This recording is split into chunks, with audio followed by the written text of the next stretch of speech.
নমস্কার, নিউজ 18 বাংলায় আপনাদের সকলকে স্বাগত। প্রিয়াঙ্কা রয়েছি আপনাদের সঙ্গে। শুরু করছি নিউজ 18 প্রাইম। আর শুরুতে নজর রাখতে হচ্ছে যে মহাকাশে ভারতের শুভযাত্রা। গতকালই আমরা জানি সফল অভিযান, সাতবার বাধার পর গতকাল সফল অভিযান। আর আজ আন্তর্জাতিক স্পেস স্টেশনে শুভাংশু শুক্লারা ISS এ পৌঁছবেন। শুভাংশু শুক্লারা ডকিং প্রসেস শুরু হয়েছে ইতিমধ্যেই, আপনারা জানেন। 28 ঘন্টা পর আজ আন্তর্জাতিক মহাকাশ স্টেশনে ডকিং। আজ বিকেল 4:30 ISS এ শুভাংশু শুক্লারা। 41 বছর পর ফের মহাকাশে ভারতীয়। রাকেশ শর্মার পর এবার মহাকাশে শুভাংশু শুক্লা।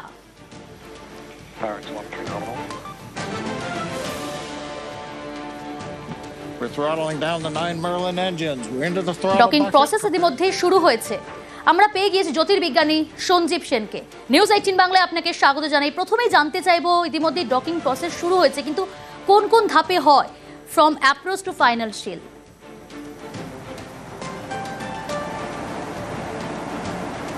হ্যাঁ, যে ধাপ সেইগুলো একটু আগে আমি একবার বলেছি, আবার একবার বলে নিচ্ছি যে এখন যে পজিশনে আছে সেটাকে বলা হচ্ছে ওয়ে পয়েন্ট 2, অর্থাৎ জাস্ট ডকিং যে পোর্টটা, ইন্টারন্যাশনাল ডকিং অ্যাডাপ্টার যেখানে গিয়ে লাগবে সেখান থেকে 20 মিটার জাস্ট দূরে রয়েছে। এরপরে যেটা হবে, সেন্টিমিটার পার সেকেন্ডে ধীরে ধীরে ধীরে ধীরে এগাবে এবং ফাইনালি টাচ করবে। কিন্তু শুরুটা যেভাবে হয়েছিল, প্রথমে ছিল ওয়ে পয়েন্ট 0 বলে একটা পয়েন্টে, সেটা হচ্ছে ইন্টারন্যাশনাল স্পেস স্টেশন আর যে ড্রাগন ক্যাপসুল, তার মধ্যে 400 মিটারের গ্যাপ ছিল। তারপরে থ্রাস্টার প্রয়োগ করে ড্রাগন ক্যাপসুল ওয়ে পয়েন্ট 1 বলে একটা জায়গায় এসেছিল, সেটা হচ্ছে 220 মিটারের গ্যাপ। মানে জাস্ট যে পোর্টে লাগবে সেটার সঙ্গে অ্যালাইন করেছিল 220 মিটারের গ্যাপে। তারপরে আস্তে আস্তে এগিয়ে এসে এখন 20 মিটার গ্যাপে চলে এসছে এবং 20 মিটারের গ্যাপ থেকেও হয়তো আরেকটু কমেছে। এখন আস্তে আস্তে এগাচ্ছে। এগিয়ে এসে এটা কিন্তু ওই ডকিং অ্যাডাপ্টার যেটা সেখানে লাগবে, এরপর একটা রিংয়ের মতো জিনিস বেরোবে, সেটাকে বলা হয় সফট ক্যাপচার রিং। সেই রিংটা গিয়ে কিন্তু ওই ডকিং অ্যাডাপ্টারে টাচ করবে। তারপরে সে আস্তে আস্তে টেনে নেবে ড্রাগন ক্যাপসুলকে ইন্টারন্যাশনাল স্পেস স্টেশনের ডকিং অ্যাডাপ্টার, সেটাকে বলা হয় হার্ট ক্যাপচার। তারপরে 12খানা হ্যাচ থাকবে, সেই 12খানা হ্যাচ এরকম ঘুরে গিয়ে শক্ত করে লাগিয়ে দেবে। এই প্রসেসটা করতে কিন্তু এখন কিছুক্ষণ সময় লাগবে এবং আশা করা হচ্ছে 4:30-র মধ্যে এই প্রসেসটা কমপ্লিট হবে। তারপরে যে ব্যাপারটা হবে, এখানে কিন্তু জিরো প্রেশার, অর্থাৎ যে ভেস্টিবুলটা ক্রিয়েট হয়েছে ইন্টারন্যাশনাল স্পেস স্টেশন আর ড্রাগন স্পেস ক্যাপসুলের মধ্যে, যে প্যাসেজটা তৈরি হয়েছে সেখানে প্রেশারটা কিন্তু নর্মাল প্রেশারে এবং টেম্পারেচারটা নর্মাল টেম্পারেচারে আনতে হবে এবং দেখতে হবে কোনো লিক আছে কি না। সেই সমস্ত কিছু কিন্তু দেখা হবে এবং তার জন্য সময় অতিবাহিত করতে হবে।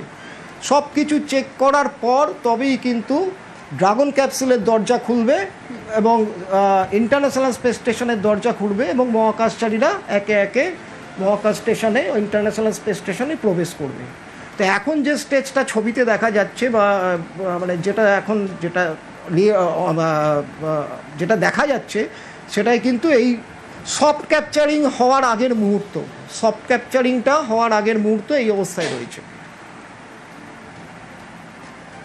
মিস্টার সেন, এখান থেকে আমার আরও একটা প্রশ্ন আমি জানবো আপনার কাছ থেকে, যখন মহাকাশচারীরা ISS এ প্রবেশ করবেন তখন কি সিচুয়েশন তৈরি হবে, কিন্তু তার আগে জানতে চাইবো এই ডকিং কি স্বয়ংসম্পূর্ণ নাকি ক্রু ম্যানুয়ালিও এখানে কাজ করেছে বা করবে? পুরোটাই স্বয়ংসম্পূর্ণ, এটা অটোমেটেড।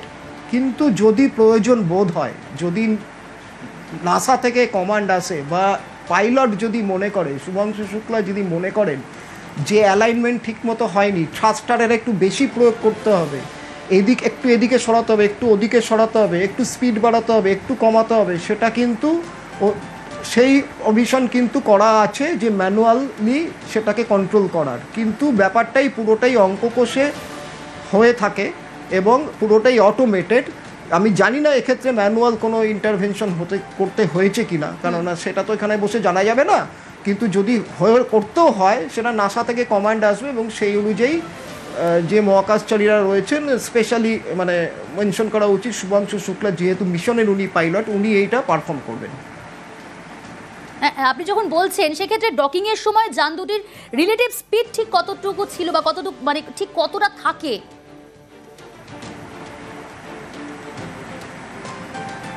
না দেখুন, আইডিয়ালি 28,000 কিলোমিটার পার আওয়ার গতিবেগে ইন্টারন্যাশনাল স্পেস স্টেশন ঘুরছে। এবার এটা এই যে আমাদের যে ক্রিউ ড্রাগন মডিউল, সে তো গিয়ে এর সঙ্গে ডকিং করছে, সেও কিন্তু একই স্পিডে রয়েছে, অর্থাৎ ওই 28,000 কিলোমিটার পার আওয়ার, হয়তো 28,000 না 27,000 7,500 কিলোমিটার পার আওয়ার আমি কিছুক্ষণ আগেই দেখেছিলাম আপনার ইন্টারন্যাশনাল স্পেস স্টেশনের স্পিড ছিল। অর্থাৎ দুজনের স্পিড কিন্তু এখন সেম, অর্থাৎ এরা কিন্তু টাচ করার জন্য সেম স্পিড যদি না হয়, রিলেটিভ ভেলোসিটি যদি একটার সঙ্গে আরেকটা জিরো না হয়, তাহলে কিন্তু এই ডকিং প্রসেসটাই হবে না। সুতরাং এখন দুজনের স্পিড সেম, দুজনের অরবিটটাও সেম, শুধু গিয়ে সংযুক্তিকরণটা বাকি রয়েছে, ফাইনাল সংযুক্তিকরণটা বাকি রয়েছে, এবং ওটাকে যুক্ত হওয়ার পর যে নর্মাল প্রেশার টেম্পারেচার যেটা মেনটেন করতে হবে এবং লিক আছে কিনা সব কিছু দেখতে হবে, সেইগুলোর ব্যবস্থা মানে সেই ব্যাপারগুলো দেখা কাজ চলবে এরপরে। একটু সঙ্গে থাকো। মহাকাশে ফের ইতিহাস ভারতের, আজ আন্তর্জাতিক স্পেস স্টেশন, সেখানে শুভাংশু শুক্লারা 28 ঘন্টা পর আজ আন্তর্জাতিক মহাকাশ স্টেশনে ডকিং। আজ বিকেল 4:30 আইএসএস এর শুভাংশু শুক্লারা, তবে ডকিং প্রসেস কিন্তু ইতিমধ্যে শুরু হয়েছে। 41 বছর পর ফের মহাকাশে ভারতীয় Shubhanshu Shukla. When the ride started, it was something like you getting pushed back into the seat. It was an amazing ride, and then suddenly everything silenced and you were just floating. You unbuckle and you were just floating in the silence of vacuum. It was an amazing feeling. I was not feeling very great when we got shot into the vacuum. Since yesterday I've been told that I've been sleeping a lot, which is a good sign. So I think that's a great sign. I'm getting used to this quite well, enjoying the views, enjoying the entire experience, learning like a baby, learning the new steps, learning how to walk, learning how to control yourself, everything, learning how to eat. It's a new environment, new challenge, and I'm really enjoying this experience with my fellow astronauts here. আমি আবারও যাব, mister Sanjeev Sen আমার সঙ্গে রয়েছেন। এখান থেকে একটু বোঝার চেষ্টা করব, আমরা যখন কথা বলছি যে নির্ভুলভাবে কমিয়ে অ্যালাইনমেন্ট করতে হচ্ছে, সেই জায়গায় এই অ্যালাইনমেন্ট ঠিক রাখতে কোন ধরনের সেন্সর ব্যবহার করা হয়?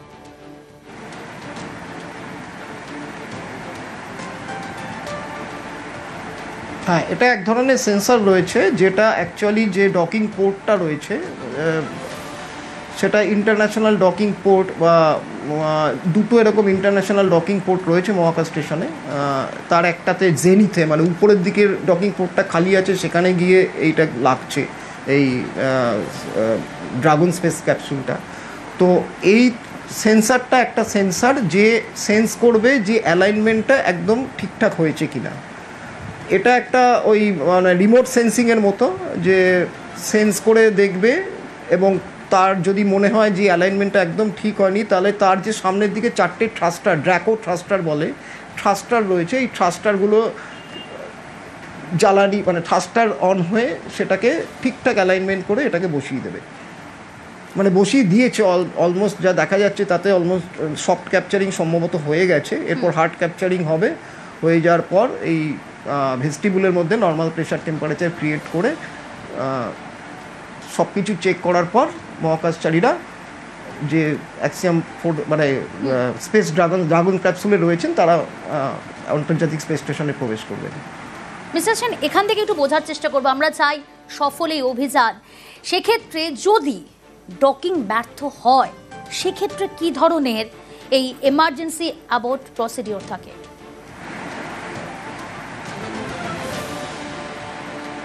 না, ডকিং ব্যর্থ হওয়ার আগে ওই যে ওয়ে.0, ওয়ে.1 আর ওয়ে.2 বললাম, ওয়ে.2তে কিন্তু প্রথমে ওয়ে.0তে দেখে নেওয়া হয় সব কিছু ঠিক আছে কিনা। তখন কিন্তু 400 মিটার নিচে প্যারালাল চলে। আচ্ছা, ইন্টারন্যাশনাল স্পেস স্টেশন আর আমাদের যে স্পেস মানে ড্রাগন ক্যাপসুলটা, তখন সব কিছু চেক করে নেওয়া হয়। তারপরে ওয়ে.1 220 মিটার দূরে আরেকবার চেক করা হয় যে সব কিছু একদম ঠিক আছে কিনা।